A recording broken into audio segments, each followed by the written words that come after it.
Bismillahirrahmanirrahim. Alhamdulillahirabbil alamin.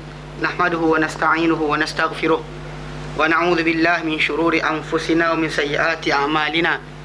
Man yahdihillahu fala mudilla lahu wa man yudlilhu fala hadiya lahu. Asyhadu an la ilaha illallah wa asyhadu anna Muhammadan 'abduhu wa rasuluh. Allahumma salli ala Muhammad wa ala ali Muhammad kama sallaita ala Ibrahim wa ala ali Ibrahim. وبارك على محمد وعلى آل محمد كما باركت على إبراهيم وعلى آل إبراهيم في العالمين إنك حميد مجيد. أما بعد. Alhamdulillah, kita bersyukur kepada Allah Taala lagi bersama-sama untuk kita meneruskan tajuk pengajian kita berkenaan dengan tafsir, dan kita Alhamdulillah sampai pada kali terakhir kita berjumpa berkenaan dengan tafsir surah Al-Baqarah ayat 128. Dan cuma hujung ayat terakhir itu kita tak habis baca kerana dah ayat berkenaan kita cuma ambil sampai yang ke doa Ibrahim dan Ismail alaihissalam bila mereka berkata Rabbana wa ba'ath fihim rasulan minhum, yang apa kan dia kata apa, Rabbana waj'alna muslimain laka wa min dzurriyyatina ummatan muslimatan lak. Kan kita bincangkan hari itu, dan bahkan bila dia kepentingan berdasar pada ayat berkenaan kepentingan seorang itu berdoa supaya mendapat anak atau zuriat yang soleh kerana ia memberi kesan, kerana sesiapa yang punya anak atau apa zuriat yang soleh, maka segala perbuatan yang dilakukan oleh anak berkenaan akan menjadi sebagai saham bagi orang tersebut, seperti yang disabda oleh Nabi SAW, idza mata ibnu adam in qata amaluhu illa min thalath. Bila mati anak Adam, maka putuslah amalannya, maka tak ada amalan baru untuknya kecuali tiga arah, tiga sumber. Pertama, sedekah jariah, sedekah jariah, ataupun ilmu yang tafa'uhi, ilmu yang memanfaatkan, ataupun awal dan soleh ya du'ulah, atau anak soleh yang syarat anak soleh tadi anak tu mendoakannya. Kalau anak tu lupa doakan, maka putus. Itu berdasar pada nas tadi, putuslah. Kalau dia kata anak tu ingat, maka akan menjadi satu apa penerusan antara dia dengan ibu bapa dia. Baik, dan akhir ayat tu, wa arina manasikana, dan tunjuklah kepada kami manasikana, manasik kami. Manasik itu kata ganda bagi mansak, itu ibadah atau nusuk, ibadah haji. Qala Atha, berkata Atha, dan maksud dia arina manasikana, maksud dia keluarkanlah ia untuk kami, dan ajarkanlah kami akan ia. Mana ajarkanlah kami akan akan apa manasik berkenaan. Kerana memang kita kata macam-macam hatta ada para ulama menterjemahkan manasik ni sebagai ibadah yang khas, yang kaedah atau cara dia tadi tidak diketahui melainkan daripada ajaran Allah Subhanahu Wa Taala. Adapun ibadah perbuatan-perbuatan umum, ibadah umum yang kita kata contoh macam apa kita bersedekah dan sebagainya, kan kita tahu bentuk benda tersebut kita kata baik, bagus, elok, mana jadikan orang tu prihatin terhadap orang lain, itu kita boleh fikirkan. Tolong orang yang susah, tolong orang alihkan benda rosak menyakiti orang di tengah jalan, itu benda-benda berkenaan kita faham.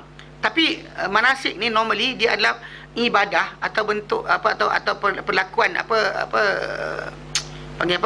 pengabdian diri pada Allah Taala dengan bentuk kadar rupa dan sebagainya yang Allah Taala je tahu kenapa, yang diajarkan oleh Allah Taala, dan kita tak tahu kenapa pun tak penting. Bahkan kita kena buat macam mana diarahkan. Macam solat kan, kita solat kenapa kita ada takbir, kenapa kena ada Fatihah, kenapa rukuk, kenapa i'tidal, kenapa sujud, kenapa baca dan sujud baca sekian, kenapa antara dua sujud dibacakan Rabbighfirli, kenapa? Kenapa dibaca antara di sini baca sekian. Itu semua tu itu panggil manasik. Termasuk itu kalau dalam solat Dalam haji macam tu juga. Maka ada sa'i, ada tawaf, ada melontar jamrah dan sebagainya, ada kena bermalam Muzdalifah, kena duduk di Mina 3 hari dan sebagainya, kena duduk di Arafah pada hari ke-9. Semua itu adalah aturan ibadah yang ditetapkan oleh Allah Subhanahu Wa Taala, yang kita sebagai hamba ikut saja. Yang itu sebab kenapa bila permintaan Ibrahim dan Ismail alaihissalam, dia kata apa?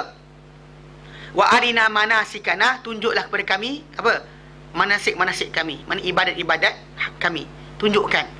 Okey, jadi berkata Atha, dia kata keluarkanlah ia untuk kami, dan juga ajarkan ia akan ajar kami akan ia. Kan diriwayatkan oleh Abu Daud At-Talaysi dan juga Ahmad, hadis ini diriwayatkan oleh Ahmad juga daripada Ibnu Abbas radhiyallahu anhu, beliau berkata dalam satu riwayat Ahmad dia kata Nabi kata. Macam Ibnu Abbas ini bukan dia kata suka hati dia, tapi bahkan dia refer kepada Nabi SAW.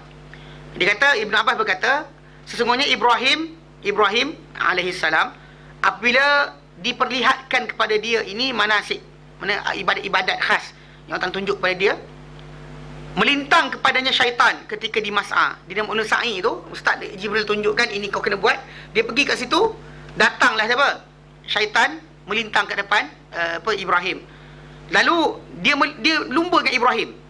Kerana ruang jalan kita kena lari laju-laju tu kan. Kerana Ibrahim lari laju, kita pun lari laju. Tapi perempuan tak payah, lelaki saja. Yang perempuan lari-lari juga tergolek tak pasal. Okay? Jadi kadang-kadang kita kata macam perkara ni jugalah. Ada orang perempuan dia ikut, suami dia lari, dia pun lari. Kan? Takut tinggal. Tak apa sebenarnya. Pasal kalau takkanlah Nabi tak tahu pula isteri dia tertinggal. Jadi sama juga. Bila Nabi tak suruh isteri lari, samalah ikut. Okay? Jadi syaitan apa ni? Jadi Ibrahim ni, dia Ibrahim dia pergi lumba Ibrahim, jadi Ibrahim potong dia. Lalu kemudian bertolak Jibril membawa Ibrahim alaihissalam sehingga bawa sampai ke Mina. Lalu Jibril berkata pada Ibrahim, ini adalah munakhun nas hadha, tempat manusia akan singgah berhenti kat sini, ditunjukkan. Lalu bila sampai Ibrahim kepada Jamratul Aqabah, okey, dia Jamratul Aqabah, patung Jamratul Wusta, yang kecil. Dia actually dia dekat pada bukit tu. Jadi kita kata melintang pada dia sekali lagi syaitan. Lalu dia pun baling dengan 7 biji batu sehingga syaitan lari. Kemudian mana pada asalnya kita kata benda tadi disuruh Jibril Jibril tunjukkan ini tempat dia, ini tempat, datang syaitan melintang. Yang syaitan melintang kat sini. Kemudian dia kata datang pada Jamratul Wusta. Lalu syaitan datang melintang kepada dia. Lalu dia lempar lagi dengan 7 biji batu. Kemudian syaitan pun pergi. Kemudian datang ke Jamratul Quswa, Jamratul Sughra. Kemudian lalu syaitan pun datang melintang lagi pada dia, lalu dia lempar dengan 7 biji batu. Okay, sehingga syaitan pergi. Kemudian dia datang kepada tempat jam'an, tempat Arafah. Dia pergi ke Muzdalifah sebagainya. Kemudian dia kata inna masy'ar. Kemudian dia pergi ke Arafah. Lalu dia kata ini Arafah, kau tahu Arafah? Lalu Jibril kata pada dia, adakah kau tahu? Bahkan lafaz Arafah tu kita sering dengar bahawa Arafah tu tempat di mana Adam jumpa dengan Hawa. Tapi kalau ikut dalam dalam Musnad Ahmad, kata-kata Ibnu Abbas radhiyallahu anhu yang di-refer pada Nabi SAW, Arafah tadi nama dia Arafah sebab Jibril kata pada Ibrahim, Arafta, kau tahu? Ibrahim berkata aku tahu. Arafta, kau kenal tempat ni? Dia kata aku kenal tempat ni. Perkataan Arafah tu daripada lafaz dia. Bukan sebab kerana lafaz bahawa Adam tembung dengan Hawa lalu nampak dia pun kenal. Bukan maksud dia waktu mula-mula tu naik atas bukit Jabal Rahmah, panggil jodoh, kemudian datang seorang lagi. Ini semua macam-macam, pelik-pelik. Kita macam-macam lah orang Melayu kita. Dia tambahan dah. Tambahan. Dia kata Israiliyat tak juga. Pasal Israiliyat dalam perkara ini masalah. Sebab apa? Sebab Bani Israel atau Yahudi, dia tak mengiktiraf Mekah, Madinah ni. Ada Mekah lah, tanah haram tadi. Tanah Mekah, Mekah sebagai tanah haram, yang Kaabah itu sendiri sebagai satu syiar yang dibina oleh Ibrahim. Bahkan kita baca sekarang, kita tengah baca sekarang ni, Allah Ta'ala putuskan hubungan di antara mereka dengan Ibrahim AS dengan menceritakan tentang Kaabah. So kalau Kaabah Ibrahim bina, kenapa kamu tak ada penghormatan padanya, maksud dia. Diorang kata kami dengan Ibrahim ni satu rumpun, satu fahaman, satu pegangan. Allah Ta'ala kata ini Kaabah ni dibina oleh Ibrahim AS dan anaknya Ismail AS. So jadi macam mana kamu dengan dia, dengan benda ni? Bila diorang putuslah. Pasal Ibrahim mengagungkan tempat berkenaan, kenapa kamu tak mengagungkan? Kita macam bila Ibrahim AS agungkan Baitul Maqdis, kita agungkan. Mana terima sebagai tanah suci umat Islam. Bahkan disuruh kita supaya melihat ia sebagai tempat. Bahkan Nabi kata tidak ada berihlah ataupun bersungguh-sungguh dalam musafir kecuali 3 masjid. Dia kata Masjidil Haram, Masjid Ini dan juga Masjid Al-Aqsa. Mana arahan Nabi tadi atau kata-kata Nabi tadi menunjukkan besarnya tempat berkenaan. Dan bahkan Isra' dan Mi'raj Nabi SAW ketika Isra' Nabi SAW diperjalankan Nabi dari Masjid Al-Haram ke Masjid Al-Aqsa sebagai tanda berikatan di antara dua tanah suci berkenaan. Mana dengan Ibrahim AS. So apa-apa yang penghormatan diberi kepada Makkah diberi juga kepada pada Baitul Maqdis, sebab dua-dua sekali binaan atau tempat yang diasaskan oleh Ibrahim AS. So jadi tak boleh putus. Faham Dan akhirnya waktu ba'alaina beri taubat kepada kami, innaka antat tawwabur rahim, engkau ya Allah Maha beri taubat lagi Maha penyayang. Okey, dia sambung hari ni. Ayat 129. Allah Ta'ala nyatakan a'udzubillahi minasyaitonir rajim. Rabbana wab'ath fihim rasulan minhum yatlu 'alaihim ayatika wa yu'allimuhumul kitab wa yu'allimuhumul kitaba wal hikmata wa yuzakkihim innaka antal azizul hakim. Berfirman Allah Ta'ala memberitahu mengenai kesempurnaan doa Ibrahim untuk penduduk tanah haram. Di sini Allah Ta'ala ceritakan pasal dia start doa, dia start daripada ayat yang awal lagi, 125 tu lagi. Bila Allah Ta'ala kata inni ja'iluka linnas imama qala min dzurriyyati, kan, dari kita bina Kaabah tu kan, wa idh yarfa Ibrahim qawaida minal baiti wa isma'il rabbana taqabbal minna. Maksudnya doa Ibrahim tu start dari awal lagi. Dia doa untuk ahli penduduk tanah haram. Bahkan dia kata rabbana wa idh qala Ibrahim rabbi ij'al hadha baladan amina. Kan dia kata jadikan Tuhan, ya wahai Tuhan, jadikan negeri ini sebagai tempat yang aman. Start dari situ sampai, dan kesempurnaan doa dia dengan yang ujung ni. Ini ujung doa dia. Selepas daripada ni tak cerita apa doa mereka lagi. Baik. Jadi Allah ceritakan memberitahu mengenai kesempurnaan doa Ibrahim untuk penduduk tanah haram. Itu apa? Supaya Allah utuskan kepada mereka, tengah-tengah mereka ni seorang utusan dari kalangan mereka sendiri. Itu daripada surat Ibrahim alaihissalam. Dan ia telah bertepatan dengan doa yang mustajab yang akan tentukan terdahulu untuk penetapan Muhammad salawatullah salamu alaih. Ia bertepatan. Memang Nabi doa Ibrahim tadi, doa Ibrahim, tapi memang bertepatan, memang itulah tempat yang akan diutuskan Muhammad SAW. Ni gerakan alam ni untuk lahirnya Rasulullah SAW ni banyak konsekuensi, dia punya kata kesan. Dia kadang manusia ni dalam kehidupan seharian, dia jangan pandang diri dia je tau. Mana dia kata takkanlah benda ni jadi sebab saya. Jangan. Sebab apa? Sebab untuk kita bertemu, untuk kita jadi. Allah tak jadikan kena lahir bapak kita dulu. Lahir mak kita dulu. Lepas tu atuk kita duduk mana? Kemudian apa jadi zaman Jepun ke zaman penjajah ke, contoh macam bapak kita katakanlah askar. Kalau tak ada Jepun tak serang tanah Melayu ke, komunis tak wujud, bapak kita jadi askar. Dia tak jumpa mak kita. Nampak tak? Konsekuensi pergerakan dia tu bukan sikit. Untuk kita lahir, qadar yang banyak bercantum untuk jadi kita. Ini kadang-kadang ada orang macam takkanlah kerana saya benda ni jadi. Takkan Allah Ta'ala maha berkuasa. Bahkan dia jadikan semua tadi aturan yang tepat. Untuk satu benda terjadi, dia jadikan konsekuensi yang berlainan. Yang ini jadi ini, yang ini jadi sebagainya. Kan untuk bapak kita jumpa mak kita. Kan kadang-kadang duduk seorang lahir dekat Johor, seorang lahir kat Perlis. Jumpa kat mana? Nak jumpa tu kita kata aturan tadi Allah Ta'ala aturkan dah. Untuk lahir kat mana, siapa bapak dia, semua sekali aturan Allah Subhanahu Wa Ta'ala. Jadi tapi dalam tengah-tengah tadi doa dan juga sebagainya sebagai apa? Pendukung bagi apa yang sedang berlaku. So jadi doa Ibrahim alaihissalam ni bertepatan dengan apa? Dengan doa mustajab doa Ibrahim ni dengan qadar Allah Taala yang terdahulu dan menentukan Muhammad SAW sebagai utusan bagi bangsa ummi untuk mereka dan kepada bukan ummi saja, dan juga kepada semua bangsa ajam, baik bangsa Arab atau bangsa ajam.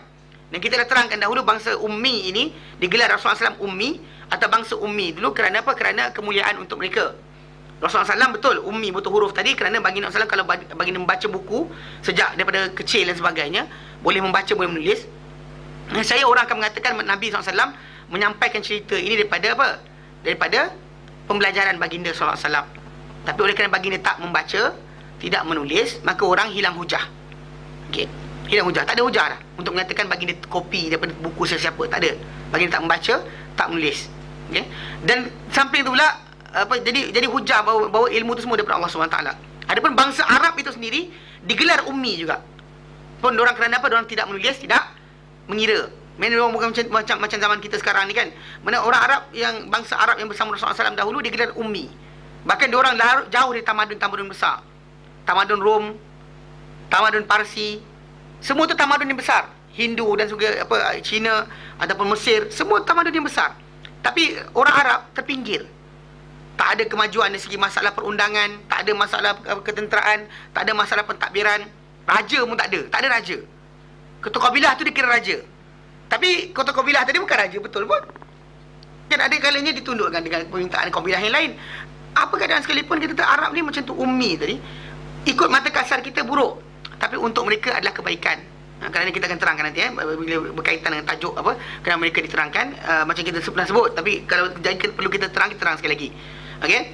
Mana Rasulullah SAW ni telah ditentukan terdahulu lagi bahawa dia ditentukan sebagai utusan kepada bangsa Arab, bangsa ummi dan juga bangsa ajam. Itu bangsa yang bukan Arab. Dia dengan manusia dan jin. Manusia dan jin pun sama. Nabi ni adalah nabi yang sama. Sebagaimana diriwayatkan Imam Ahmad daripada Irbad bin Sariyah,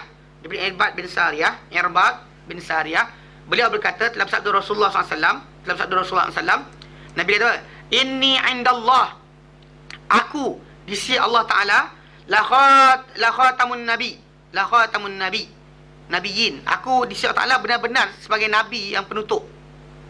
Wa inna adama lamun jadilun fi tinihi, ketika Adam tu tengah bergulung-gulung, apa? Tengah berguling-guling, masih lagi di uli dari dalam tanah dia. Mana Adam masih lagi dalam keadaan tanah, tapi aku telah ditentukan sebagai nabi.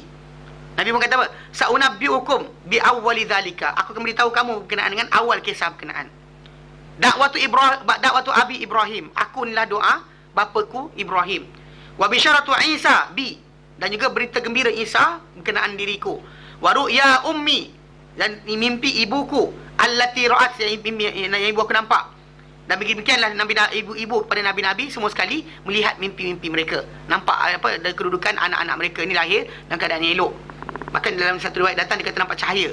Tapi kita kata benda itu riwayat yang datang lah, riwayat yang datang berkenaan tajuk ni. Tapi kita kata tidaklah mengubah kedudukan kedudukan apa meaning hadis, apa meaning yang awal kita nak tadi adalah berkenaan dengan tajuk apa? Tajuk Nabi SAW ni sebelum lagi Adam jadi telah ditentukan dia akan jadi Nabi. Mana takdir kita apa akan jadi ni kan kita ada Lauh Mahfuz, kemudian kita ada apa? Hari malaikat tulis dan sebagainya 40 hari. Kemudian kita ada apa penentuan ketika mana kita tahunan kita. So jadi Nabi SAW kata aku ni telah pun ditentukan untuk menjadi Nabi sebelum lagi Adam dijadikan. Adam tak siap jadi lagi, aku dah ditentukan untuk jadi Nabi yang terakhir. Bukan maksud Nabi dah ada. Ni kadang-kadang ada salah faham. Diingatkan, ni Nur Muhammad lah ni. Bukan Nur Muhammad. Tapi ini maksud dia memang ketentuan Allah Ta'ala mendahului segala-galanya. Bila Allah Ta'ala nak tentukan satu perkara, sebelum benda itu jadi, Allah Ta'ala dah tahu dah benda itu akan berlaku. Ini ilmu Allah. So, jadi ketentuan Allah Ta'ala tadi mendahului segala-galanya. Tengah yang ini, tapi dah tahu dah akan jadi, apa dia outcome yang akan datang. Tak jadi lagi, Ibrahim tak lahir lagi, tapi dah ditentukan dia akan jadi. Adam tak siap lagi pun Nabi dah ditentukan. Bukan sekadar Adam, kita pun sama. Daripada Musnad bin Ahmad, Ahmad bin Hanbal. Ahmad bin Hanbal Kalau ada nombor dia, hadis nombor 17217, 17218, 17230, 17217, 17218, 17230. Okey. Jadi itu kita kata yang dikatakan oleh Nabi SAW berkenaan kedudukan. Jadi pasal kita kata kita nak bincangkan doa Ibrahim. Kan Ibrahim doa Ibrahim ni bertepatan kedudukan Nabi sebagai Nabi akhir zaman juga. Kena dia menepati doa tersebut. Bahkan Nabi sendiri menyatakan aku ni ada doa siapa? Bapaku Ibrahim.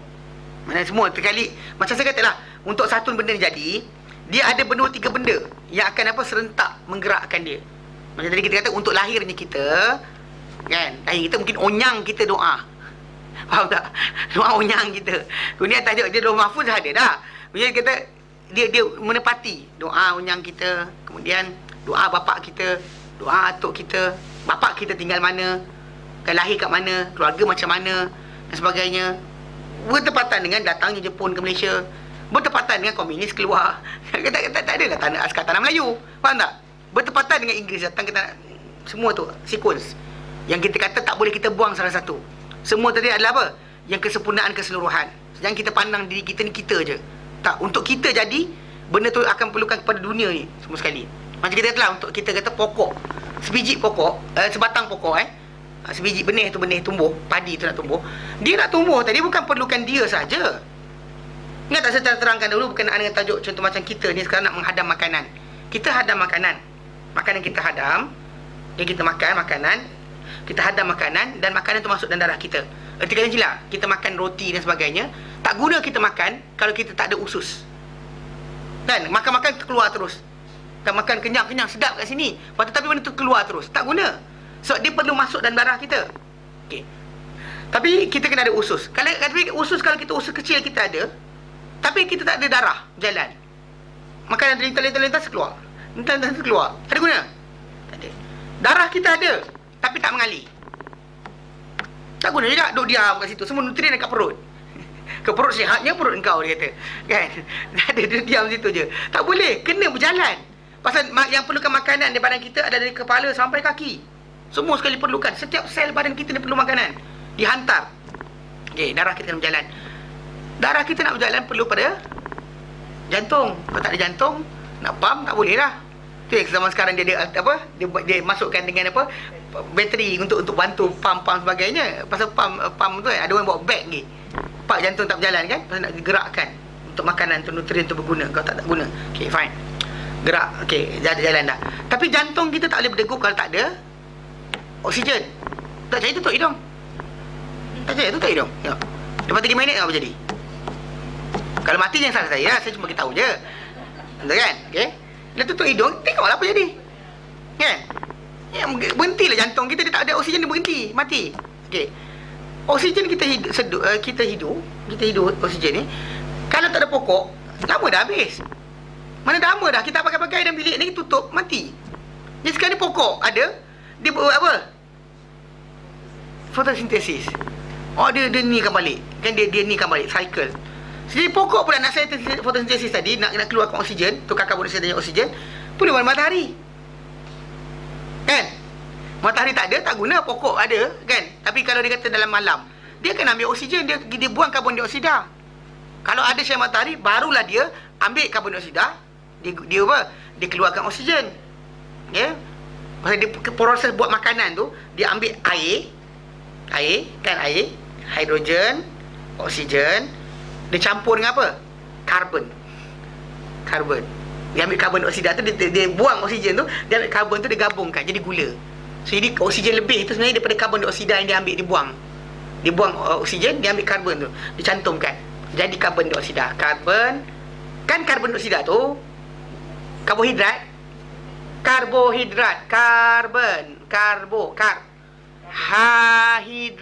hidrogen. Kan? Itu kat situ duduk dia. Kalau karbohidrat dia campur dengan nitrogen jadi protein. Anyway macam tu lah. Okay, dia buang oksigen.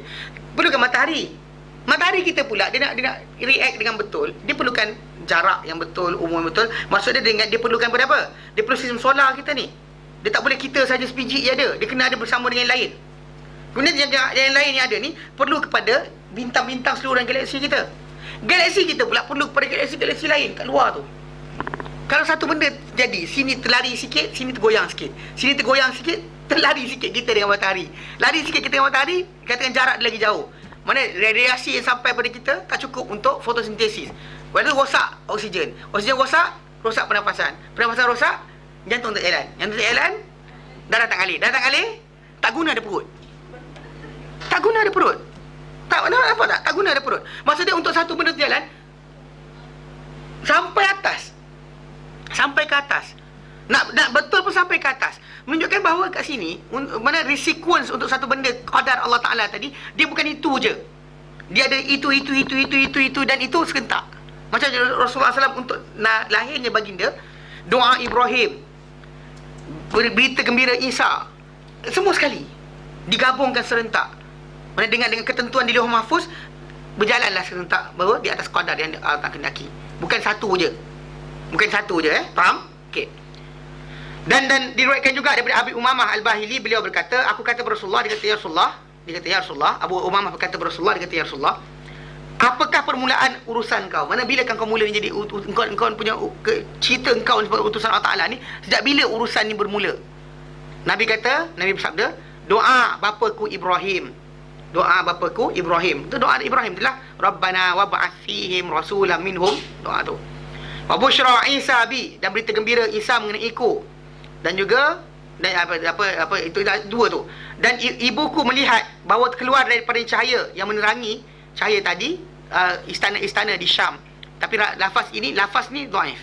Lafaz ni sanad dia dhaif kerana seorang perawi nama dia Farj Ibn Fudalah. Dia ni dhaif. Tapi hadis ini dengan hadis yang pertama tadi, dah sahih dah. Jadi kita kata menyokong sajalah berkenaan dengan kata-kata Ibrahim. Kata-kata Nabi Ibrahim AS berdoa, akulah doa Ibrahim. Nabi kata, akulah doa Ibrahim. Yang doa Ibrahim kata, Rabbana wab'ath fihim rasulan minhum. Wahai Tuhanku, wahai Tuhan kami, utuskanlah kepada mereka bangsa Arab ni, penduduk Mekah ni, seorang utusan dari kalangan mereka sendiri, bukan dari luar, dari kalangan mereka sendiri. Dan Nabi kata, akulah doa berkenaan, akulah doa itu, akulah doa berkenaan. Faham? Dan dikenaki bahawa awal urusan kenabi dia dikenaki bahawa awal awal sesiapa orang yang dimasukkan di situ, yang dimasukkan oleh Nabi SAW adalah yang mula-mula sekali mengisytiharkan mengenai sebutan tentang baginda SAW dan juga masyhurkan baginda kepada manusia, pada orang ramai. Erti kata lain, yang mula-mula berdoa, kita kata ikut Lauh Mahfuz dah ada. Okey.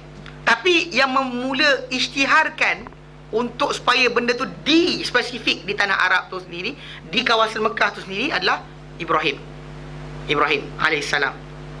Dan berterusan sebutan itu pada manusia, pada orang ramai, disebut masyhur. Di seluruh mereka ni, semua orang terkenal dengan nama berkenaan, dengan kisah berkenaan. Sehinggalah akhirnya disebut nama baginda SAW sebagai nabi penutup Bani Israel, sebagai nasab dan keturunan dari si nabi Bani Israel yang terakhir itu Isa alaihissalam. Dia pun sebut nama Nabi Muhammad SAW. Dia pun sebut nama Nabi Muhammad SAW. Yang kita kata benda ni memang diorang dah tukar, exchange banyak sangat sebagai nama Nabi Edokia. Dia ada satu lafaz Edokia is meaning Muhammad, tapi diorang tukar, diorang jadikan apa, Edokia tu apa, roh, the true spirit something. Dia gunakan lafaz berkenaan Roh Kudus. Dia gunakan Roh Kudus kan. Mana dia apa roh kebenaran, dia kata. Yang dikatakan bahawa benda tak sampai sekarang tak jumpa lagi. Isa kata aku tinggalkan kamu, nanti dia datang, nanti dia roh yang kebenaran inilah yang akan comfortkan kamu dan ajarkan kamu. Aku tak tinggalkan kamu, kamu tak tahu. Nanti lepas aku tinggal kamu, baru kamu tahu. Sekejap, lafaz tu ada kita sekejap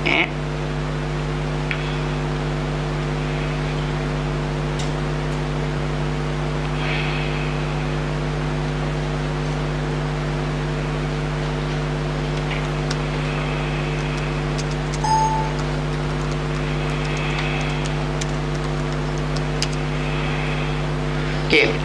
Gini, lafaz ni. Actually the wording yang dia spirit of truth kan. Dalam Hidayah Agama Benar dalam Injil John 16:23, 12, 16, 13. Dia kata, Isa kata apa? I have yet many things to say unto you, but you cannot bear them now. Howbeit, tapi when he the spirit of truth ni dia terjemah tau. The spirit of truth ni lafaz yang datang dalam original Greek dia Edokia. Ejaan Edokia, dia ada Edokia, lafaz dia Edokia. Dia ada lafaz dia Edokia tu. Dia lafaz tu, bila dia datang, dia akan mengajak kamu kepada semua kebenaran, dan dia akan bercakap tidak daripada diri sendiri. Tidak dari sendiri. Mana kan? Dan apa-apa yang dia dengar, dia akan cakap. Maksudnya mana nabi lain dah? Yang sifat tadi kan Nabi kata wa may yantiqu an, kan Allah Taala kata Nabi ni kan dia dengar wahyu Allah Taala, dia akan sampaikan. Mana ada nabi lain dah? Yang diorang beri tunggu sampai sekarang kan, sampai kan Ahmad Didat dan debat dia kata apa? Mana dia sekarang? Dah 2000 tahun lepas Isa datang janji benda ni, sampai sekarang tak ada janji berkenaan. Orang yang makhluk apa yang kita sebut kat sini tidak ada apa dijumpai siapa yang dimasukkan dalam janji tersebut. Tapi bila ditengok balik, itu sebenarnya Nabi Muhammad SAW sendiri. Macam kita kata itu nama apa, nabi yang butuh huruf ada. Lepas tu nama Nabi Muhammad SAW kan, dan Salaman itu kita bincangkan itu. Ingat kan?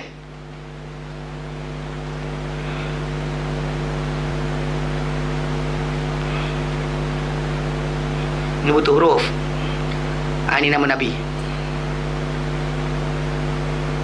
Dan ni kan kita nama apa, Hegel Muhammadim ni lafaz ni. Lafaz ni adalah apa? Lafaz tu maksud dia Muhammadim.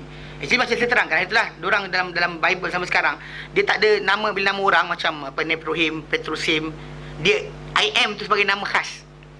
Ludim, Anamim, Netrohim, dia gunakan nama apa bapa kepada orang-orang Palestin.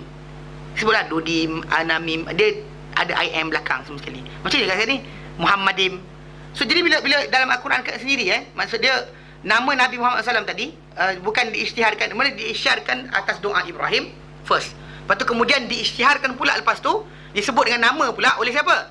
Oleh penutup bagi nabi-nabi Bani Israel dari segi keturunan. Itu siapa? Isa bin Maryam alaihissalam. Pasal Isa alaihissalam terangkan bahawa nabi ni akan datang. Okey. Di mana dia tegak berdiri di tengah-tengah Bani Israel berkhutbah, dan surah Saf ayat ke-6 Allah nyatakan bila kata-kata, dan surah Saf ayat ke-6 Isa berkata, inni rasulullah ilaikum, sesungguhnya aku adalah seorang utusan Allah Ta'ala kepada kamu, musaddiqan lima baina yadayya minat Taurah, membenarkan apa yang sebelumku itu daripada Taurat, wa mubasyiran, dan memberi berita gembira, bi rasulin ya'ti min ba'di ismuhu Ahmad, dengan rasul yang akan datang selepas dariku yang namanya adalah Ahmad. Namanya adalah Ahmad. Okey, dan kerana ini Allah Taala sebut dalam apa dekat sini Nabi sabdakan dalam hadis tersebut, aku ni adalah doa bapaku Ibrahim dan berita gembira Isa ibnu Maryam. Itu yang dimaksudkan. Dan apa kata-kata yang disebut bahawa melihat ibuku bahawa keluar daripadanya cahaya yang menerangi, yang terang dengannya istana-istana Syam, dikatakan ia adalah satu mimpi yang dilihat oleh ibu Nabi Muhammad SAW, Aminah, ketika dia mengandungkan Nabi SAW, dan diceritakan ia kepada kaumnya. Lalu di tengah-tengah mereka dimasyhurkanlah kisah bahawa Aminah ni sedang mengandung anak yang terkenal di mereka ni menanti-nantikan. Ya, dan itu menepati dengan apa yang berlaku. Memang kita kata lepas tu Islam sampai, memang Islam dapat sampai ke Syam, dan orang-orang di Syam sampai sekarang ni Islam. Dan di kawasan Palestin, kawasan Jordan, Syria dan sebagainya, itu Syam, tanah Syam. Okey. Dan dikhususkan Syam berkenaan dengan munculnya cahaya Nabi SAW sebagai isyarat bahawa akan kekalnya agama baginda dan kenabian baginda di negeri Syam. Kekal sampai sekarang. Mana pusing ke mana pun masih lagi ada lagi. Pusing mana pun masuk dihantar, di Yahudi datang hantar macam-macam tentera, still ada lagi orang Islam di sana. Masih berkekalan mereka mempertahankan Islam mereka. Begitu kata maksud dia menunjukkan bahawa apa yang Nabi terangkan dalam hadis berkenaan, cuma portion ini, ujung ni sebenarnya portion ni, lafaz ni dhaif berbanding dengan lafaz yang pertama yang tanpa sebutan tentang cahaya mata, cahaya Syam ni. Cahaya pertama dia tak terangkan, tapi cahaya menerangi ke istana Syam tadi dikatakan sebagai seolah-olah macam gambaran bahawa akan berkekalan agama ini. Mana Syam disebut, tempat lain tak disebut. Kenapa? Kerana sampai sekarang masih lagi di Syam sebagai tempat orang kata kekalnya agama berkenaan. Dan kerana ini kerana ini akan menjadi Syam ini pada akhir zaman sebagai tempat pusatnya untuk Islam juga, penduduk-penduduknya. Dan di sanalah nanti akan turunnya Isa bin Maryam. Nabi katakan Isa akan turun di sana. Okey, apabila turun di Dimash, daripada menara yang pada arah timur, menara putih yang berwarna putih di arah timur, di masjid Dimash. Okey, di Dimash, di Damsyik. Kerana ini datanglah hadis yang sahih Bukhari Muslim. Nabi kata la tazalu ta'ifatun min ummati, akan berterusan satu kumpulan di kalangan umatku, zahirin al-haq, berterusan muncul nyata di atas kebenaran, la yadurruhum man khadalahum, tidak memudaratkan mereka siapa-siapa yang disappointed mereka. Contoh macam orang Syam, macam Palestin sekarang ni, mereka perlukan umat Islam sepatutnya bantu, tapi semua sekali macam tak tahu, macam buat hal masing-masing.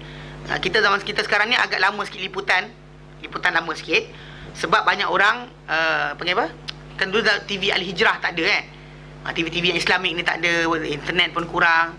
Jadi benda-benda macam ni biasanya media masa mainkan sekejap je. Paling-paling lama dulu seminggu je. Seminggu kemudian diam. Tapi sekarang ni kerana internet banyak, jadi benda tu sentiasa keluar-keluar. Jadi macam kalau anda kata media masa yang arus perdana ni tidak ambil berat, nescaya orang akan pelik. Jadi diorang pun sekarang ni pun sibuk. Dengan artis-artis sekali pergi, semua pergi. Kan? Pergi sana sebagainya, tolong umat Islam di sana. Kan diorang ditindas lama dah. Bukan baru. Lama dah. Daripada 60-an, daripada 50-an lagi. Bila mana tertubuhnya negara Israel di sana, dia dengan suara di PBB. Benda tadi ketika mana pertumbuhan kerajaan Israel tu, even wakil daripada Malaysia angkat tangan, beri sokongan. Itu benda tu berlaku. Bahkan kita kata benda tu memang lama dah. Mana bila Nabi kata akan sentiasa satu kumpulan umatku nyata di atas kebenaran, tidak memudaratkan mereka siapa-siapa yang menghampakan mereka. Kita menghampakan mereka, tak memudaratkan mereka. Mereka terus kekal wujud. Dan juga tidak siapa-siapa yang mencanggahi mereka. Wala man khalafahum, pun sama juga tak menjadikan mereka ni hilang. Hatta ya'ti amrullah, sehingga datang urusan Allah Taala, perintah Allah Taala. Hum kadzalik, sampailah mereka macam tu kekal. Sampai akhirat nanti mereka akan ada. Bahkan itu sebab kenapa disebut dalam hadis Nabi SAW, nanti Isa AS akan datang ke sana. Dan mereka akan berkumpul di sana. So, menunjukkan bahawa di akhir zaman nanti benda tu akan masih di sana lah duduknya. Umat Islam yang terakhir di situ duduk mereka. Pasal kita kat sini sekarang ni ialah ada tak ada kan. Di sana tetap akan ada. Ini janji berikan, kerana Nabi berikan janji berkenaan. Jadi mungkin ada kaitan dengan tajuk macam doa apa yang dimimpikan oleh Nabi, ibu Nabi SAW berdasarkan lafaz yang dhaif tadi. Di akhirnya situ. Di akhirnya di situ. Di akhirnya di situ. Jadi kita sekarang ni, kalau ikutkan sekarang, kita nak kata ialah Muslim, Alhamdulillah, tapi kita syiar-syiar Islam kita tinggalkan dengan selamba je, kan? Kalau dia kata tidaklah kerana apa, kita ada orang yang berterusan nak sampaikan Islam ni, lama dah Islam, tinggal nama je, kan? Kalau dia kata ustaz tak ajar kan sebagainya, semua macam duduk diam, seronok menjaga madu, kan?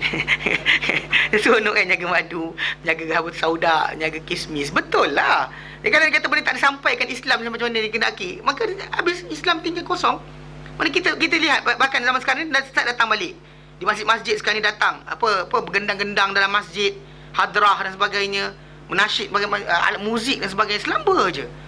Kan benda tu nyata Nabi tak benarkan, tapi selamba orang kata macam tak apa. Lagi baik daripada rockers. Apa hal? Kan kenapa? Apa sebab?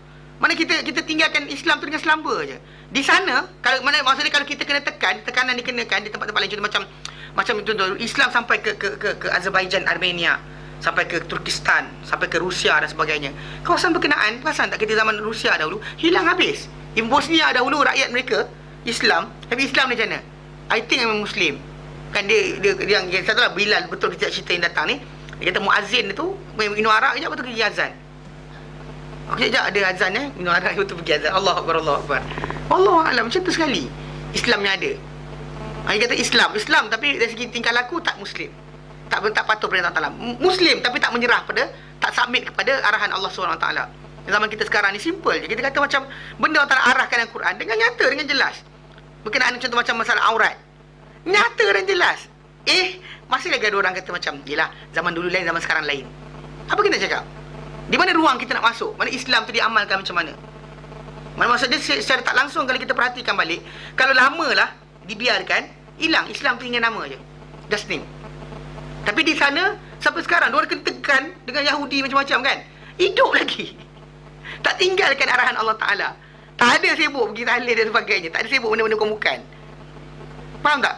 Diorang elok dengan keadaan mana berpegang apa Nabi tinggalkan. Sedangkan mereka kena tekan teruk. Dahsyat mereka kena tekan. Dan orang lain hampakan mereka, kita Muslim yang lain hampakan mereka. Dan kita tak beri sokongan pada mereka. Sampai sekarang Alhamdulillah. Mana kita tak mungkit, tapi kita sebut Alhamdulillah. Pasal zaman dahulu, mana 80-an dahulu, kita anggap kalau contoh macam nak beri sokongan pada PLO saja. Hamas tak bagi.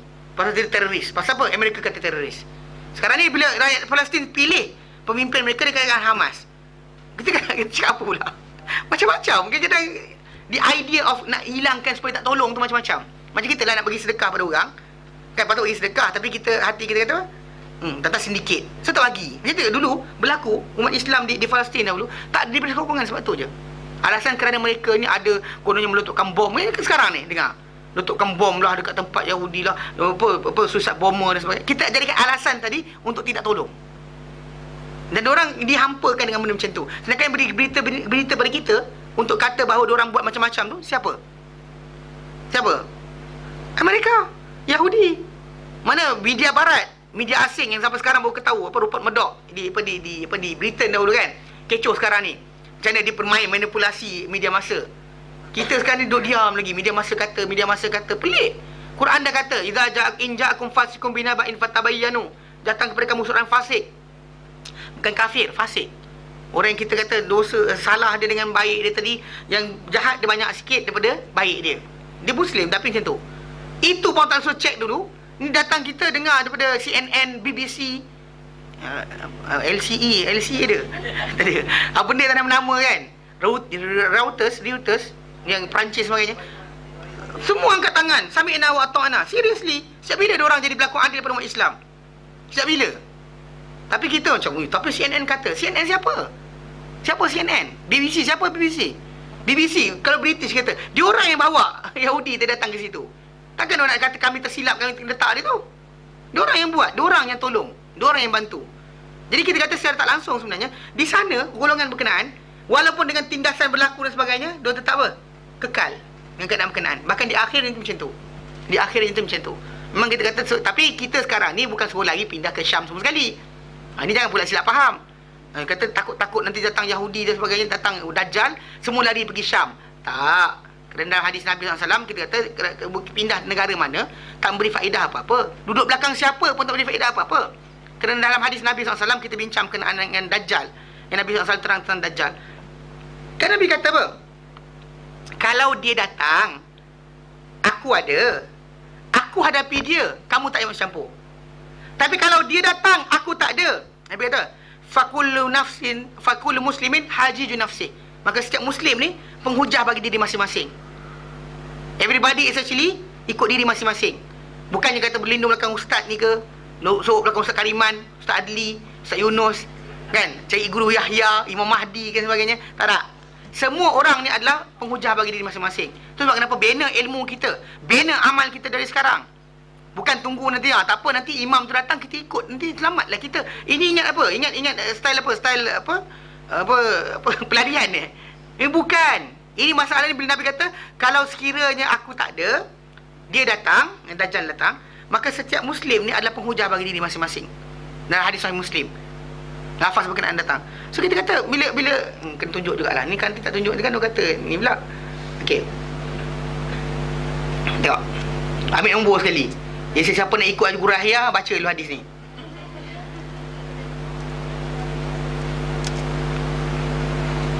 Hadis Muslim, hadis nombor 2937. Muslim 2937. 2937. Kan ada hadis yang kita baca itu, kita kata daripada Nawas bin Sam'an. Qala, beliau berkata, zakar Rasulullah SAW Dajjal. Rasulullah SAW menyebut tentang Dajjal zata ghadah, pada satu pagi fa khaffadha fihi wa rafa'a. Lalu Nabi baginda rendahkan suara dan tinggikan suara. Hatta zanannahu fi ta'ifatin nakhli, sampai kami menyangka Dajjal tu ada dekat rumpun tamar. Tu ada dekat rumpun tamar. Okey. Jadi falamma ruhna, bila kami pulang ilaihi, bila kami pulang kepada baginda, pada petang tu, datang pula petang, arafa dzalika fina. Nabi tahu perkara berkenaan pada tengah. Dia Nabi nampak kami takut-takut. Lepas tu faqala, Nabi bersabda, "Ma sya'nukum, apa hal kamu?" Saya ke memang benda ni macam blur. Okey. Ma sya'nukum, apa hal kamu? Apa hal kamu? Qulna, berkata kepada para sahabat berkata, "Ya Rasulullah, wahai Rasulullah, dzakarta Dajjal ghadatan." Engkau sebut Dajjal pada kami satu pagi, dia kata, fa khaffatta fihi wa rafa'ta. Engkau rendahkan suara dan kau tinggikan suara mengenainya. Hatta zanannahu fi ta'ifatin nakhli, sampai kami menyangka Dajjal tu ada dekat rumpun tamar, dekat belakang ni. Jadi kami takut. Kami dengar macam agaknya Nabi start dalam suara sebab Dajjal tengah ngintai. Kejap lagi bila Dajjal lari, Nabi tinggikan suara. Agak macam tu, dia rasa macam tu. Faqala, dan Nabi kata, ghairud dajjali akhwafuni alaikum. Mana sebenarnya Nabi kata selain Dajjal, sebenarnya aku lebih bimbang terhadap kamu. I'm worry more other than Dajjal upon you. Mana selain Dajjal lebih aku bimbang terhadap kamu. In yakhruj wa ana fikum, kalau dia keluar, Dajjal keluar, wa ana fikum, dan aku di tengah-tengah kamu, fa ana hajijuhu dunakum, maka aku penghujah untuknya. Aku hujah berapa dengan dia, kamu tak payah campur. Bukan kamu tak payah sibuk. Wa in yakhruj wa lastu fikum, dan kalau dia keluar dan aku tak ada tengah-tengah kamu, ni ambil point Kalau ada orang pergi menyorok belakang siapa-siapa kena takut Dajjal, orang ni sesat. Sebab dia kata apa? Famru'un hajiju nafsi, maka setiap orang ni, setiap individu ni penghujah bagi diri masing-masing. Wallahu khalifati ala kulli muslimin. Dan Allah Ta'ala adalah penggantiku, yang menggantikan aku terhadap setiap Muslim. Mana Allah Ta'ala saja tolong. Allah Ta'ala saja yang boleh tolong bagi pihak aku untuk setiap Muslim yang ada. Mana Allah Ta'ala ketika lain semua orang tu akan penghujah bagi diri masing-masing, bukan menyorok belakang sesiapa. Bukan maksudnya kita dekat sana kita lari, tak ada. Tak ada dalam Islam, tak ada semua macam tu. Bahkan maksud dia bila berhadapan dengan Dajjal tadi, tak ada siapa menyelamatkan anda melainkan apa? Diri anda sendiri. Kalau anda belajar, anda tahu apa itu akidah, anda tahu apa yang sepatut ikut, apa dia sami'na wa ata'na dan sebagainya, anda akan selamat. Kalau sekiranya anda dengar orang kata, ustaz kata, agaknya, barangkali, maka Dajjal datang, nasib anda akan gagal. Mana orang tak tahu, dia tahu kenapa ikut. Pasal Nabi, Allah Ta'ala sebut dalam Quran, dalam surah Ar-Ra'du ayat ke-19. Ar-Ra'du ayat ke-19, Allah Ta'ala nyatakan, afaman ya'lamu, adakah orang-orang yang mengetahui, annama unzila ilaika min rabbikal haq, bahawa apa yang turun kepada Muhammad dari Tuhanmu, itu Quran itu turun, dia tahu hak benar, Adakah orang ini kaman wa a'ma, sama seperti orang yang buta? Sama seperti orang yang buta. Innama yatadzakkaru, hanyalah akan beringat ulil albab, orang-orang punya akal. Dalam ayat ini para ulama tafsirkan, kita apa? Dalam ayat ini Allah Taala jadikan siapa yang tahu Muhammad Rasulullah, betul-betul dia tahu. Dengan ilmu dia faham, takkan boleh lari dah. Cocok mana pun dia takkan lari. Dia takkan macam serang sini, gagal. Dia takkan gagal. Orang tahu memang apa tu daripada Muhammad tu benar, tahu Quran itu betul daripada Allah Taala, tahu. Orang ini Allah Taala kata dia celik. Siapa yang tak tahu, maksud dia ikut-ikut orang. Orang kata, ustaz kata, ini kata dan sebagainya, maka orang tu buta. She's blind. Dan dari segi masalah amal memang takkan sama. Pasal orang yang beramal kerana dia tahu Quran tu benar, dia akan beramal dengan yakin. Bila nak tinggalkan benda yang haram, dia lapang dada. Dia tak ada rasa macam, kenapa tak ada. Adapun sebaliknya, kalau orang tu dia ikut orang, dia ikut flow. Kalau hari tu musim tudung best. Semua tu pakai tudung best. Ada pasal tak? Macam trend kan? Trend, semua trend tudung apa, Wardina lah, tudung Anisha lah, tudung apa, Stone Liza, semua tudung. Kan ada trend. Lepas tu jadi katakan satu peringkat ni jambul best, semua jambul best. Pasal tak? Kalau belakang tu, lepas tu ada bonjuk belakang, bonjuk depan, kan? Contohnya ini yang berlaku. Bangun saya tak masuk benda tu. Itu dia kan. Dan cerita dia macam tu lah. Mana trendy.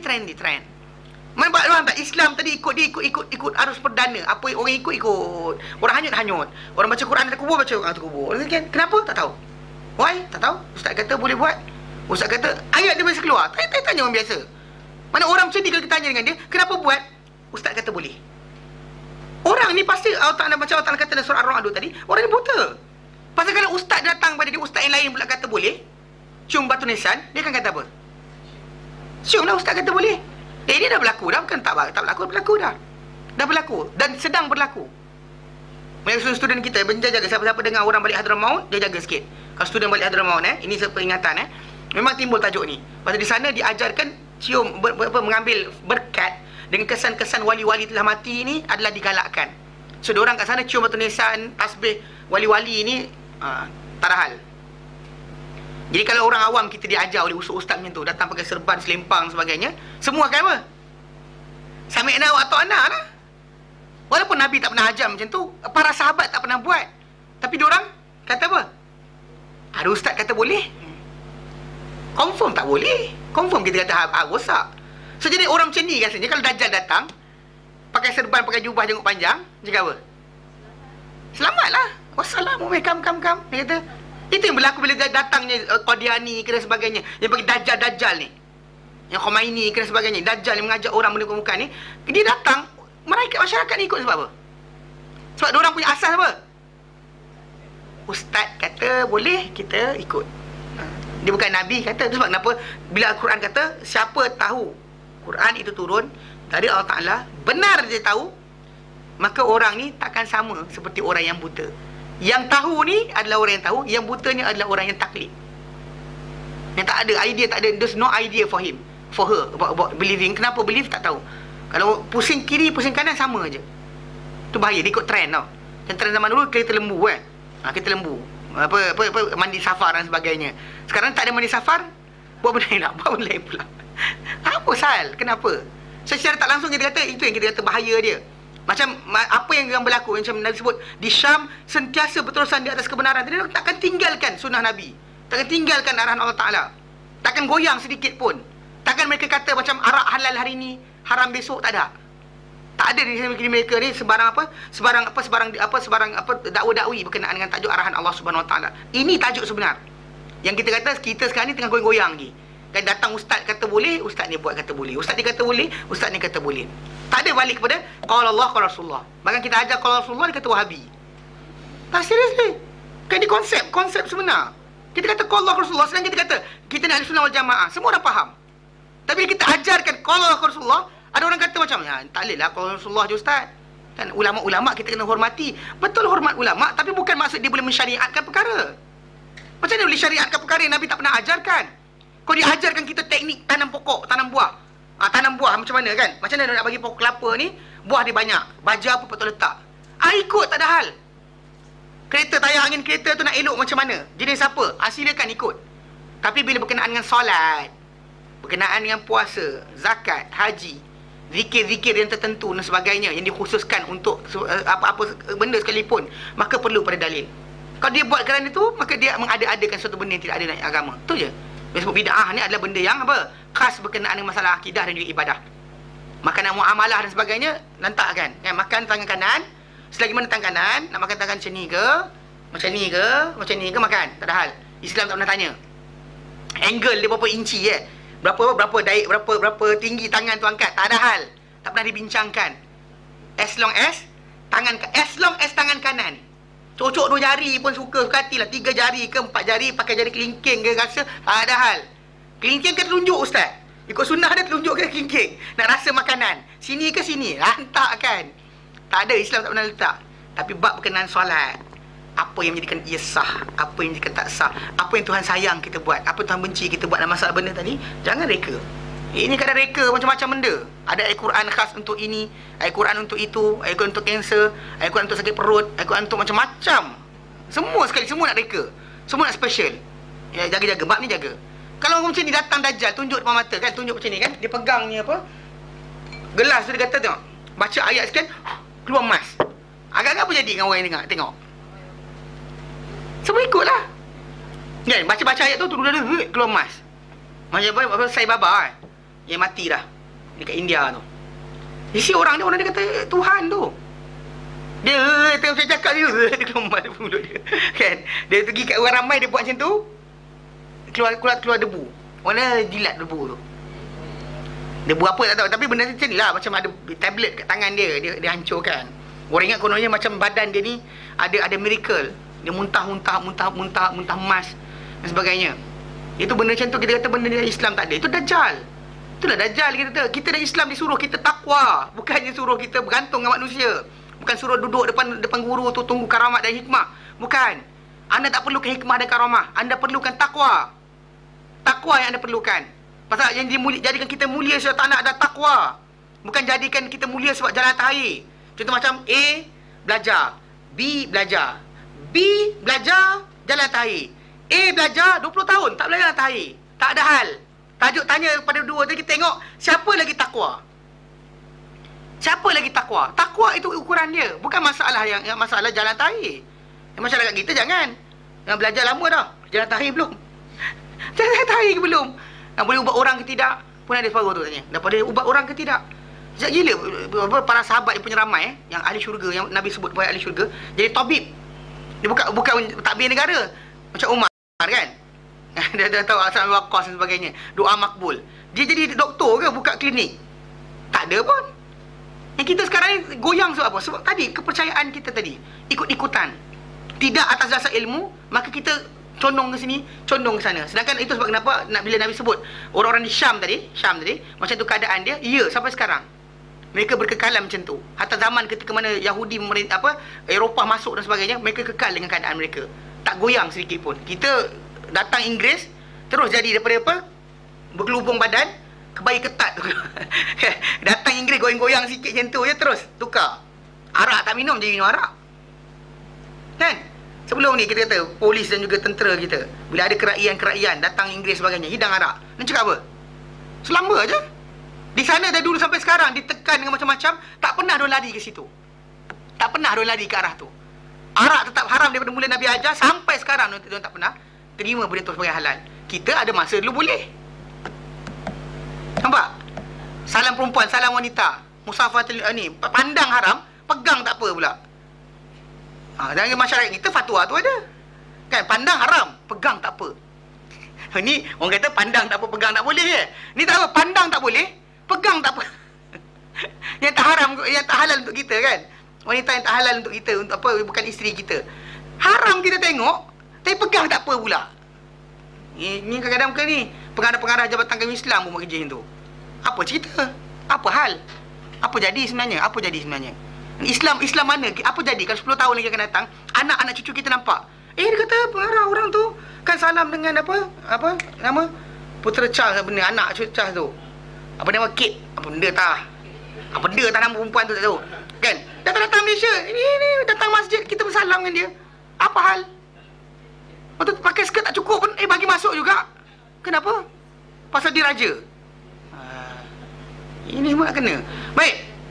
Dalam Sahih Bukhari, Nabi kata apa? Kumpulan manusia ni wahum bisyam. Nabi duduk di Madinah, tapi Nabi kata mereka yang akan kekal di atas benda itu adalah mereka di mana? Di Syam. So kita terima. Ini wahyu Nabi, ini wahyu Allah Taala menceritakan kedudukan mereka. Di akhir masa zaman nanti, itulah tempat terakhir umat Islam akan ada. Masa Isa AS sebelum dimatikan dia nanti bersama-sama dengan orang Islam yang lain, itu tempat terakhir mereka berada. Tempat lain semua dah habis dah. Mana? Tak masuk. Syam tu itulah. Palestin. Even Saudi Arabia tak masuk Syam. Tak masuk Syam. Mana Mekah Madinah tak masuk Syam. Tahu tak? Kan Nabi pergi berniaga ke Syam, kan masuk Syam. Masuk Syam. Faham?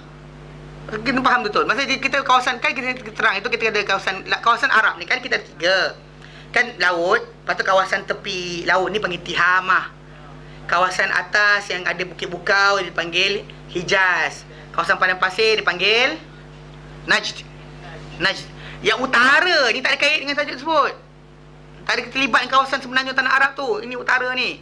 Kawasan tu dipanggil sebagai Syam. Okay. Syria, Jordan, Lebanon, Palestin. Tu kawasan tu. Iraq tak? Iraq Najd. Iraq maksud Najd. Okay. Kawasan atas tu Syam.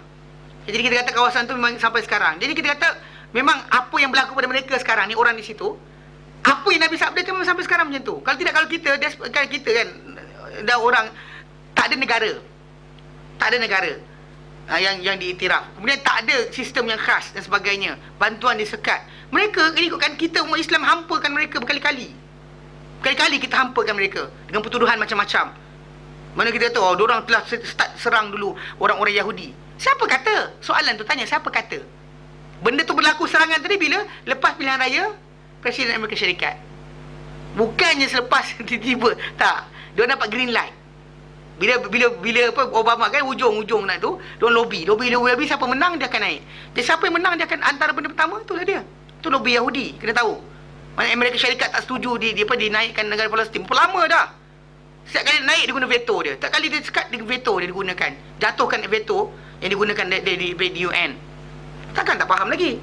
Mana maksud dia bila dia serangan tu dibuat lepas pilihan raya Amerika Syarikat. Maksud dia apa dia sebenarnya? Kebenaran lah, dia green light. Okey, serang. Tu cerita dia. Bukan masalah serangan tu dibuat kerana ada orang terserang lah. Tak ada kerja lain ke apa. Makanan tak cukup orang tu. Orang Palestin makan tak cukup. Nak serang orang bendanya. Tapi kita, CNN kata ustaz. BBC kata ustaz, saya pandang muka orang ni. Saya tu tak baca kat Quran. Allah tak kata, in ja'akum fasikum binaba'in fatabayyanu. Dia, tapi ustaz, banyak cakap. Banyak cakap tu apa? Quran dah kata, orang fasik datang, cek dulu. Ni sekarang ni kalau orang kafir datang, lagilah kena cek. Kan dia orang ada agenda kawasan tu political, orang kata, dia punya kedudukan politik dari tu main peranan besar. So anything berkenaan berita ni, jaga-jaga. Jangan main terima. Macam dulu berkenaan apa pirate Somalia. Somalia, makan tak cukup jadi pirate. Siapa punya kerja? Perasan tak? Dengan alat GPS dan sebagainya. Tiba-tiba Amerika kata kami dah polis kawasan berkenaan. Polis angkasa gaban. Datang ke kawasan tu. Siapa sebenarnya? Dia sendiri sebenarnya buat kerja tu. Dia bagi equipment dan sebagainya, kemudian dia upah, kemudian tiba dia datang jadi polis. Dia nak jaga kawasan tu lama lah. Sebenarnya nak kawal kawasan berkenaan. Tapi cara dia mainkan macam tu. Kita baca sikit lah, jangan cepat ini. Tapi ustaz, orang kata kita pandang muka dia, orang ni. Jaga sikit bab ni. Ni kena jaga sungguh-sungguh. Pasal bila Allah Ta'ala kata itu berita dia, Allah Ta'ala kata itu keadaan dia. Mana kalau orang fasik datang cek dulu, bimbang kita kenakan. Umat Islam, kita kenakan, kita tuduh ini teroris, tuduh sekian tanpa bukti. Bimbang ke akhirat nanti, kalau kita sedar lepas ni nanti kan, boleh kata antusibu kaum bijahalatin, memang kamu kenakan satu kaum dengan kejahilan. Dengan jahil kita tuduh orang. Fatusbihu ala ma fa'altum nadimin. Lalu kamu jadi dengan sebab apa kamu buat dulu, kamu rasa menyesal. Dulu kan, tapi tak ada siapa minta maaf dengan apa yang disebut sebelum ni. Tak ada siapa minta maaf. Dulu kan apa berlaku pada Iraq, ada siapa minta maaf? Tak ada. Apa berlaku pada Afghanistan, tak ada siapa minta maaf.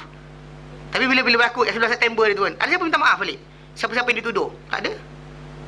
Tapi bila berlaku benda tu, kena belajar kita dalam Al-Quran bagi adab berkenaan berita dan sebagainya, maka cek dahulu, tengok dahulu, jangan cepat menghukum. Lebih lagi pada umat Islam sendiri. Bukan kepada umat Islam sendiri. Saudara kita se-Islam, kita awal-awal lagi. Kerana nak jaga kononnya kita apa? Berlaku saksama. Orang Islam kita terus, teroriskan terus. Ini masalah Baik. Allah Ta'ala nyatakan apa? Tugas Rasul tadi, wa yu'allimuhumul kitab. Rasul tadi kita dah terangkan, mana dia diutuskan Allah Ta'ala di tengah bangsa ummi, yang bangsa butuh huruf. Dan saya sebut berkali-kali, saya ceritakan berkenaan Abu Hasan Ali An-Nadawi dan kitab Sirah Nabawiyah beliau. Beliau kata kenapa Allah Ta'ala pilih orang Arab. Ini dalam surah Al-Jumu'ah ayat kedua. Allah Ta'ala nyatakan huwallazi ba'atha fil ummiyina rasulan minhum. Dialah Allah Ta'ala yang mengutus pada bangsa ummi, bangsa butuh huruf itu Arab, utusan dari kalangan mereka sendiri. Yang utusan tadi kerja dia yang berikutnya lah. Bangsa ummi tadi kita kata kenapa bangsa ummi dipilih? Kenapa Arab dipilih, tak dipilih Rom atau Parsi atau Hindu atau Cina atau Mesir dan sebagainya yang punya tamadun yang besar, yang ada sistem politik, sistem ketenteraan, sistem perundangan, sistem kemasyarakatan yang betul, dah hebat dah. Kenapa Allah tak pilih Arab yang kerja hidup padang pasir kan, kadang-kadang kerja merompak pun ada, kerja rompak orang pun ada juga kan. Kita kata kenapa Allah tak pilih ni? Jadi Ahmad Didat Abu Hasan Ali An-Nadawi, dia kata apa? Dia kata Allah Ta'ala pilih bangsa-bangsa ni, bangsa Arab ni, sebab dia kata dia orang ni kosong. Ni ada benda lah dalam. Okay. Dia kosong. Jadi bila masuk Islam saja dalam tu. Tak ada benda lain.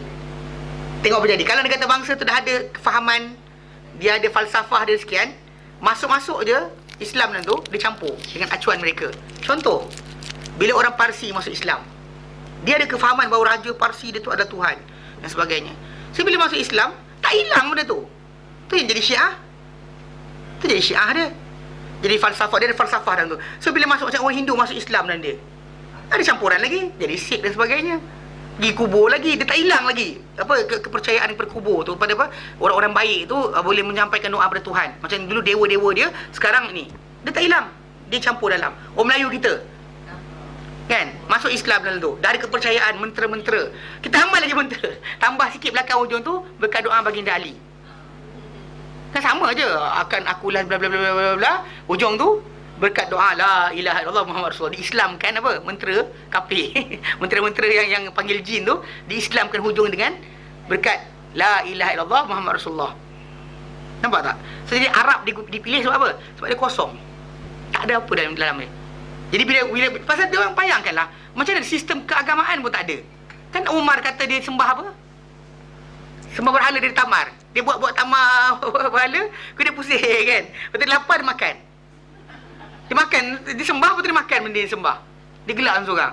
Lepas tu ada contoh yang lain, kalau contoh macam dalam hadis Bukhari, Muslim dalam hadis yang satu lagi, Abu Raja Al-Ataridi. Abu Raja Al-Ataridi. Sahabat Nabi ni, dia kata kami dahulu orang Arab, dia kata kami akan menyembah, bila kami sampai satu tempat sebagai, kami akan sembah, cari batu mana paling cantik dan elok, kami akan teleku dapat batu tu, minta macam-macam. Kan ada power kan. Kalau ikut fahaman Hindu dan sebagainya, ada lah, semua benda ada aura. Dia minta dengan benda tu. Tengah-tengah menyembah ni, tiba-tiba nampak ada batu lagi cantik. Dia buang ni, dia ambil lah itu, tak apalah. Yang berusaha tu macam tu. Lepas tu bayangkan itu sistem agama dia. Mana waktu kalau tengah sembah, kalau tak jumpa batu. Tak jumpa batu untuk keselamatan kawasan dia kan. Dia pasal sini, dia pay respect to the place where you stay. Macam itulah.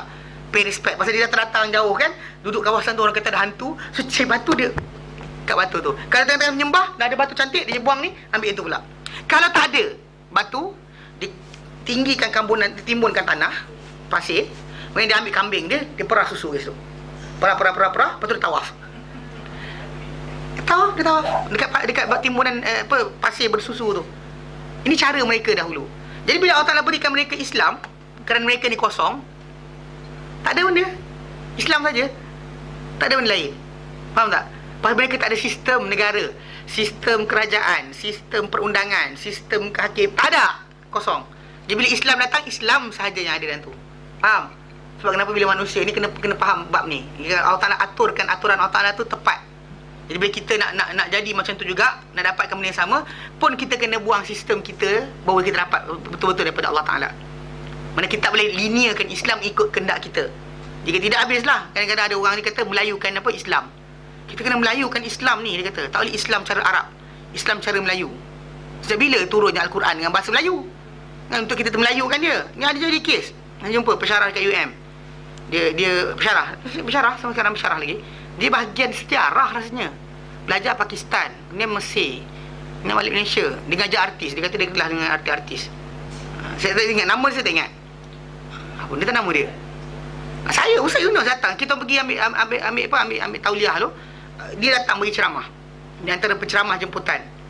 Dia kata kena Islamkan, dia kata kena melayukan Islam untuk ikut acuan kita, dia kata.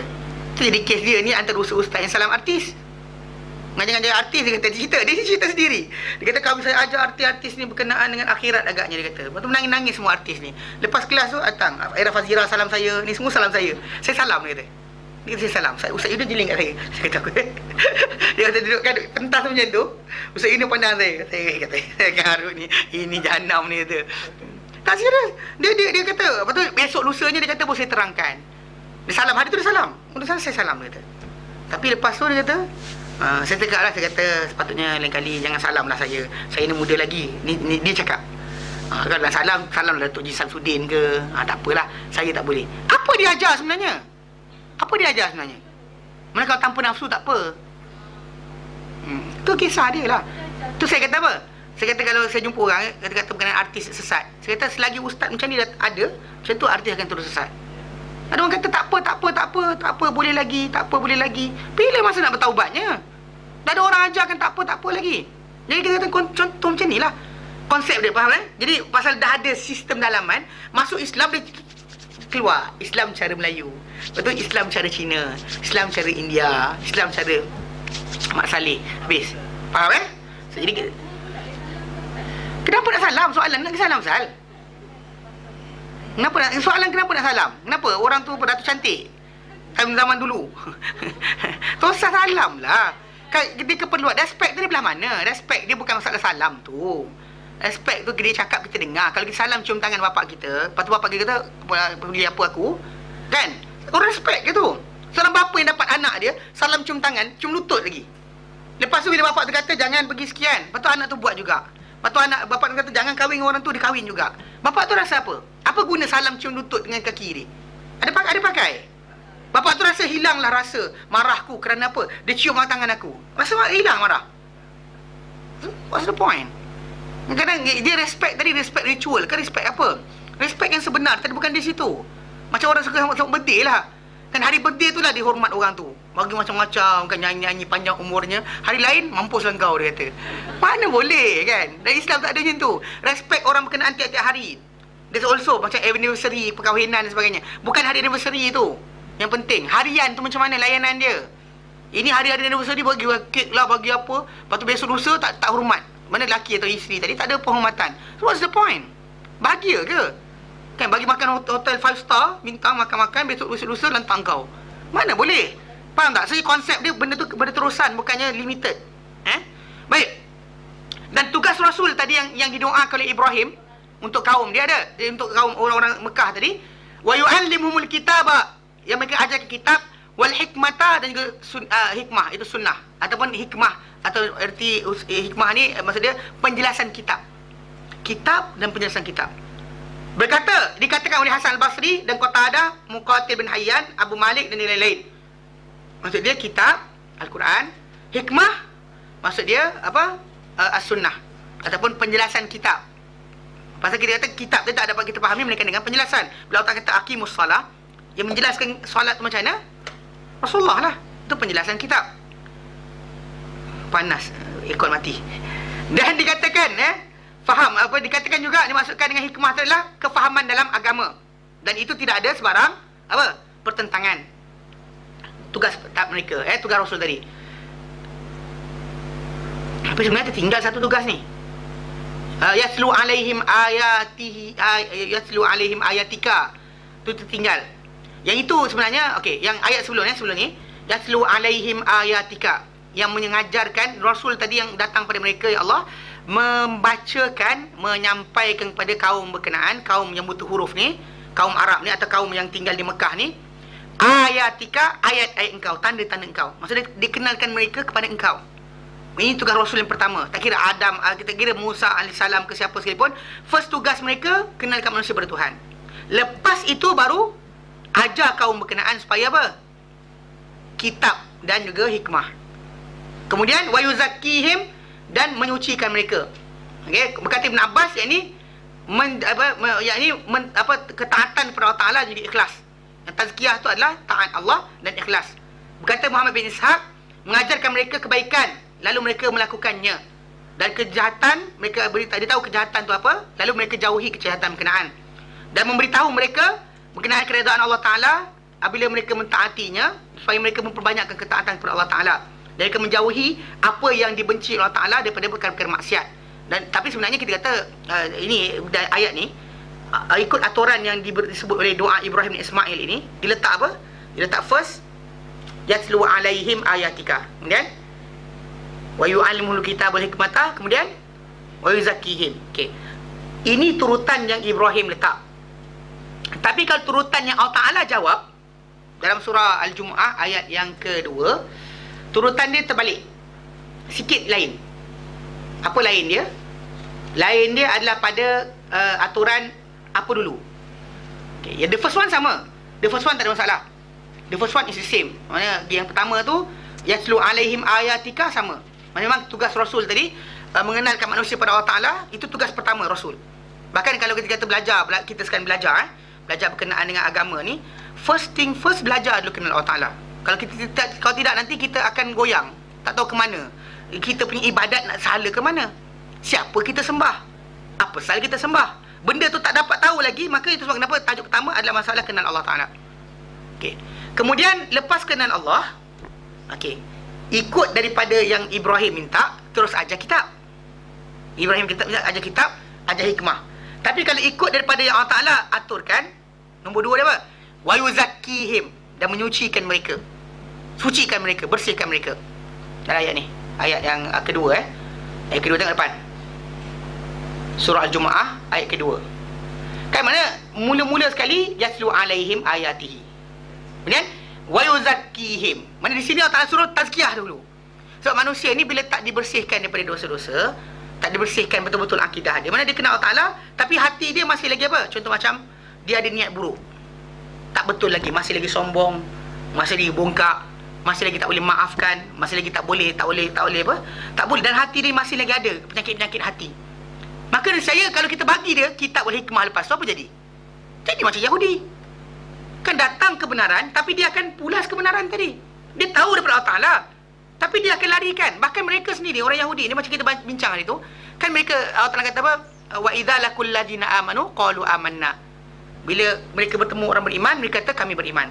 Wa idza khala ba'duhum ila ba', bila bersendirian sebahagian mereka dengan sebahagian lain, qalu, mereka berkata, dia dikata dengan kawan-kawan dia, atuhaddithunahum bima fatahallahu alaikum, korang cerita kepada mereka berkenaan apa Tuhan beri pada kamu, liyuhajjukum bihi inda rabbikum, supaya mereka hujah kamu depan Allah Ta'ala nanti. Afala ta'qilun, kau tak fikir ke? Maksud di sini tau, Yahudi ni kan, bila jumpa orang beriman, yang munafik ni kata beriman, kami beriman. Bila dia bersama-sama dengan kumpulan-kumpulan, dia kata, adakah korang cerita pada Muhammad dan sahabat-sahabat dia sebahagian benda Tuhan buka pada kamu, nanti kalau dia hujah kamu depan Allah Ta'ala nanti macam mana? Afala ta'qilun, kau tak fikir ke? Maksud dia apa?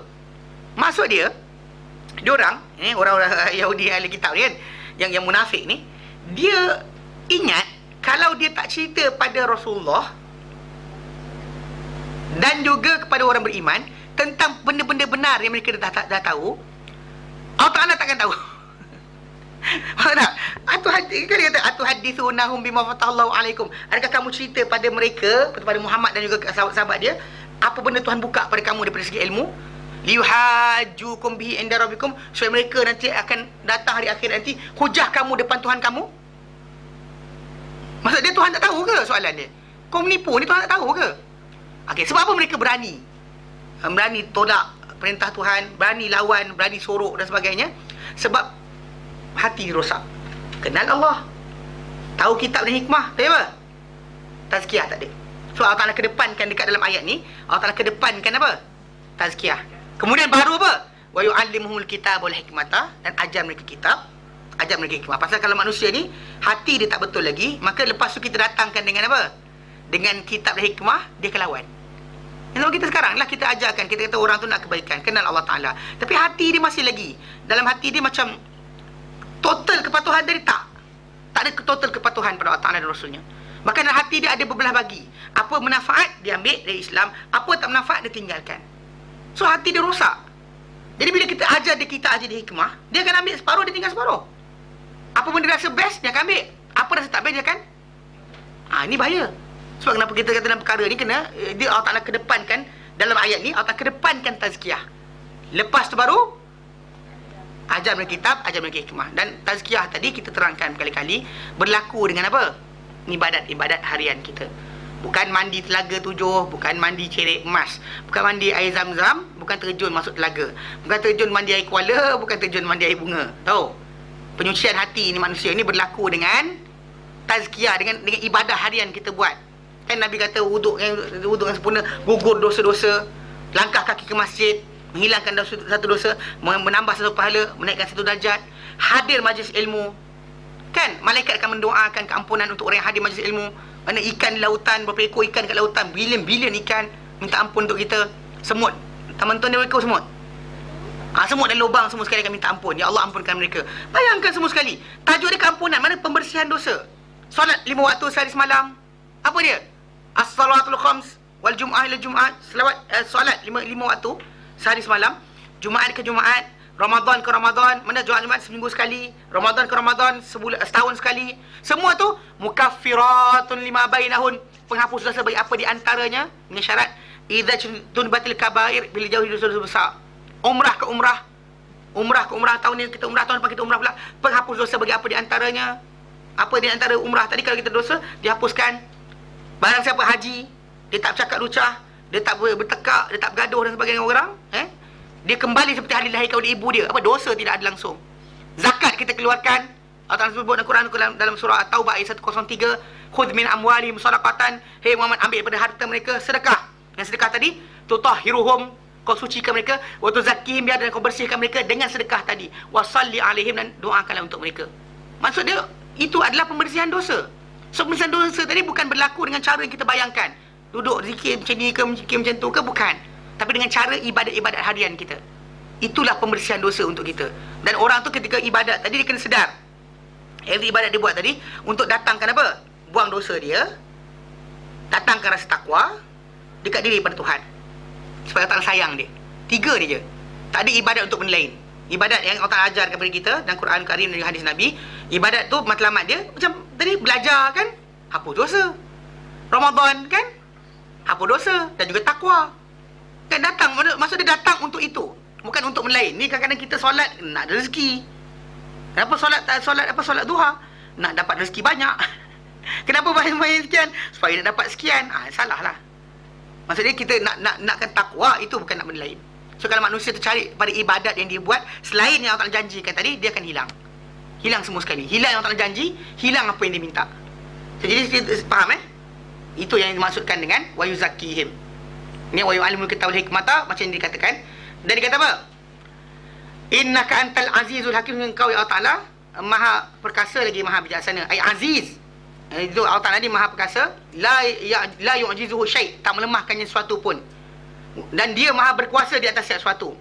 Dan hakim, maha bijaksana pada apa? Pada perlakuannya dan juga kata-katanya. Lalu tidak akan sia-sia, lalu tidak akan diletakkan sesuatu pada apa? Lalu dia letakkan semua benda pada tempatnya. Tak ada yang sia-sia. Setiap benda Allah jadikan, tak ada benda yang sia-sia, semuanya tepat pada tempatnya. Kenapa? Kerana ilmunya, kebijaksanaannya, juga keadilannya. Jelas? Okey, kita berhenti kat sini insya-Allah. Wallahu a'lam wa sallallahu ala sayyidina Muhammad wa sallam walhamdulillahi alamin. Subhanaka wa bihamdika asyhadu an la ilaha illa anta astaghfiruka wa atubu ilaik. Assalamualaikum warahmatullahi taala wabarakatuh.